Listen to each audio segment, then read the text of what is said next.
फूल माला पूजन सामग्रियों को बेचने वाले हुए बेकार। एक के बाद एक कई त्योहार गुजर गए, घरों में ही दुबके रहे लोग। कोरोना संकट ने कई व्यवसाय पर अपनी काली छाया उकेर दी है।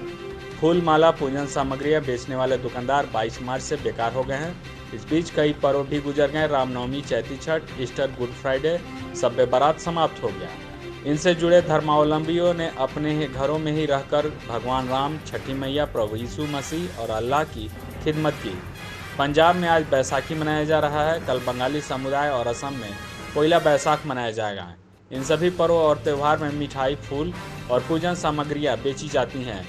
राजधानी रांची में 1.50 करोड़ रुपए के फूलों का व्यवसाय प्रतिदिन होता है।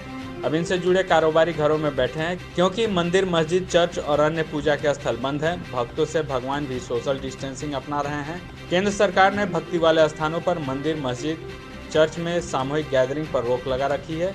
तो फूल माला कौन खरीदेगा? अगरबत्ती, घी बत्ती, मोमबत्ती, धूप, हवन सामग्रियों को लेने वाले भी कम हो गए हैं। घरों में देवताओं को याद किया जा रहा है, शंख बजाए जा रहे हैं। इससे फूल माला व्यवसाय लगभग चौपट हो गया है।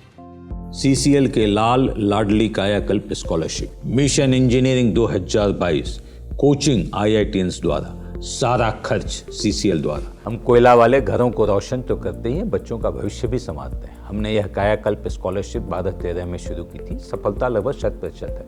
बच्चे अप्लाई करें, कम से कम इंजीनियर अवश्य बने और एक अच्छा इंसान बने। विस्तृत जानकारी के लिए चेक करें हमारा website www.cclkelalandladli.in। Live Jharkhand breaking की अपील। कोरोना वायरस के संक्रमण से बचने के लिए घरों में रहें और सुरक्षित रहें। हम भी आपसे यही आग्रह करते हैं कि लॉकडाउन के दौरान घरों में रहें और सुरक्षित रहें। खुद का ख्याल रखें और दूसरों का भी ख्याल रखें।